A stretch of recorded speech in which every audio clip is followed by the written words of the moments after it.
Hello everyone, my name's Cliff and welcome back to my channel. This is Cliff's Dark Gems. And if you're new here, welcome for the first time. And tonight, just a handful of the most unstable, unhinged, kind of mentally messed up characters in horror fiction. Stay tuned.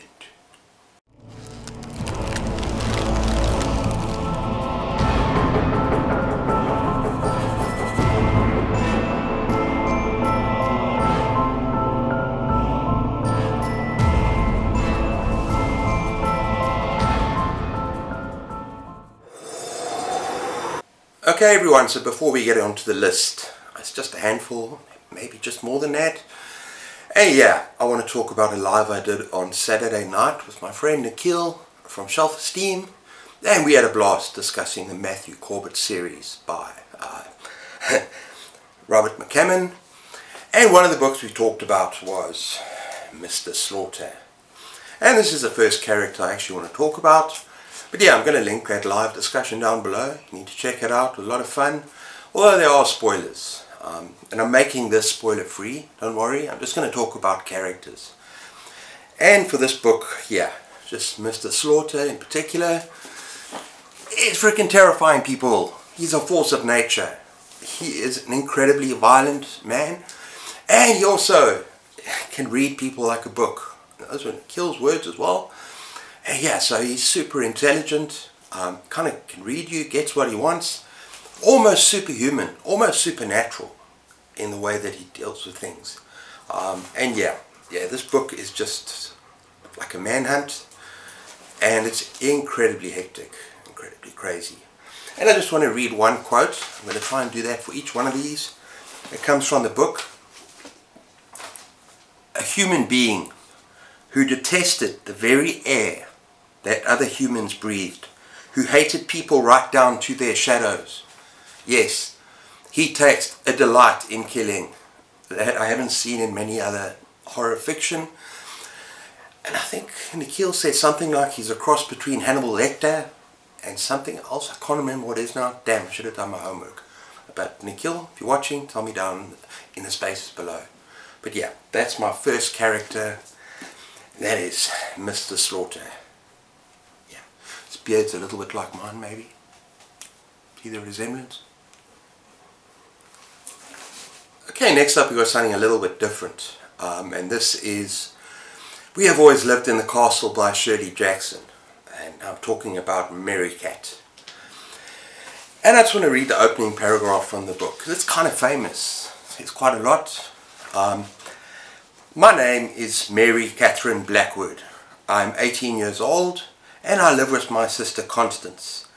I've often thought that with any luck at all, I could have been born a werewolf because the two middle fingers on both my hands are the same length. But I've had to be content with what I had. I dislike washing myself and dogs and noise. I live with my sister Constance and Richard Plantagenet. I like my sister Constance and Richard Plantagenet and Amanita phalloides, the death-capped mushroom. Everyone else in our family is dead. That's Shirley Jackson. Always lived in the castle. Yeah, that's the opening paragraph, and it's been analysed. It's said to be one of the most famous opening paragraphs in fiction. And yeah, at first glance, she's kind of innocent. Kind of like a 11, 12-year-old trapped in an 18-year-old body. And the thing is, we see the story from her perspective, entirely from her perspective. We're inside her head, and she's very much an unreliable narrator. At first, she has our sympathy, but the more you read this book, the more you see something is not right with Mary Cat, and it's unsettling. And I actually was reading up a little bit online, and there's actually a couple of things I consider that's wrong with her. It's not spoilers, because in the very first chapter, she goes down into this town. And now her family, what's left of them, are kind of ostracized from this town. And the town kind of fears the family in some way, distrusts them, wants them to move along. And her task is to go down and to buy the groceries. And from the very first page, we see her doing that. And she goes down into the town, and we can see she's a little bit paranoid, schizophrenic when she walks into the grocery store. She thinks there's eyes on the back of her head, everyone watching her, and just the way she moves on the sidewalks and going into the grocery makes everything a game. And then we also see that there's something kind of psychotic about her. And I'm going to read this as well, because this says something about what's going on in her head, perhaps, no spoilers, of how she feels about these people when she has to go to the town and she has to buy food for her family. Yeah, I wish they were dead. I would have liked to come into the grocery some morning and see them all, even the Alberts and the children, lying there crying with the pain of dying. I would help myself to groceries, I thought, stepping over their bodies, taking whatever I fancied from the shelves and go home, with perhaps a kick for Mrs. Donald while she lay there. She didn't like Mrs. Donald. So yeah, she's not quite right in the head. And also when she goes back into up and towards her estate, the family estate, it's all sorts of like magic rituals and things that she does to kind of protect her family. You know, she puts jewelry and all sorts of things in strange places around the estate, sort of hammers a book to a tree, as it just shows that she's kind of suffers from, she's delusional. This kind of magical fantasy thing going on there. So yeah, she's not right in the head. I'm not going to say anything else. I don't want to spoil it for you. But it's an awesome book. And it was 5 stars for me. And it is very unsettling. And the more you read it, the more, yeah. Okay, so that's my second one. Okay, next up we got The Wasp Factory by Ian Banks. There it is. Yeah, and this is kind of a thoroughly disturbing book. And we're inside the mind of a 16-year-old named Frank. So once again, it's from his perspective. And this is what he says, pretty much close to the beginning of the book. It's written in the back here. 2 years after I killed Blythe, I murdered my young brother Paul for quite different and more fundamental reasons than I disposed of Blythe. And then a year after that, I did for my young cousin, Esmeralda. More or less on a whim. That's my score to date, 3. I haven't killed anybody for years and don't intend to ever again. It was just a stage I was going through. Yeah. Now, what's really interesting about this book is that he thinks he's pretty damn normal. And that everything he does is normal. And it's almost in a way you're sucked in because you're kind of sympathetic towards him. But the things he does in this book, people, the animal torture, and yeah, if you have a problem with torturing animals, killing animals, stuff like that, then yeah, don't read this book. Yeah, he basically captures and kills these animals and puts them on poles. He calls them sacrifice poles around this place where he lives. It's on an island in Scotland, kind of around the area, kind of to protect himself. Or yeah, he's got this internal world, and he creates this wasp factory where he traps these insects, these wasps, and it's almost like in his head, a machine that can sort of help him tell the future, bring him omens of what's going to happen. It's very cruel. I'm not giving away any spoilers here. I'm not even going to talk about the story, because like all of these, I've done a proper review of all these books. I'm just talking about him, and that yeah, he creates his own world, and everything he does, it's almost like he creates his own religion, in a way to kind of protect himself from the world. He's highly disturbed. And another thing, his brother's disturbed as well. And this is not a spoiler, it happens very early. He escapes from a mental asylum and is coming home.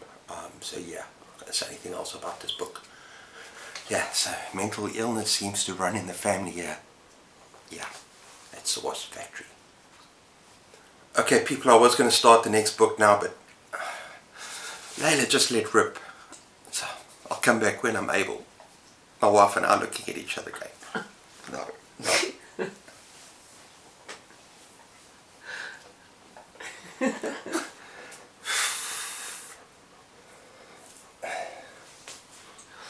Okay everyone, I'm back. And next up we got Exquisite Corpse by Poppy Z. Bright. Now this is in Bright's own words. The novel describes the novel as a necrophiliac, cannibalistic, serial killer love story. Yeah, very sweet. And for this I'm actually focusing on the two killers. And they develop almost like a complex love story between the two of them, because they're attracted by each other's dark heart that no one else has. Even though they're kind of different. And they're also based on real life serial killers. And this is a big thing about this novel. It's that the one guy, Andrew Compton, is for the most part be inside his head. And he's based on the real life serial killer Dennis Nielsen. I believe he's a British serial killer. And the other guy, Jay Byrne, he lives in this estate, is based on Jeffrey Dahmer. And even some of the things that happen in the story kind of mirror events, real life events. But it's beautifully written. But what these men get up to, people, you're going to look at the dark space of humanity, really dark. And she doesn't, Poppy Z. Bright does not hold back on anything. And she doesn't offer any excuses for the way they behave.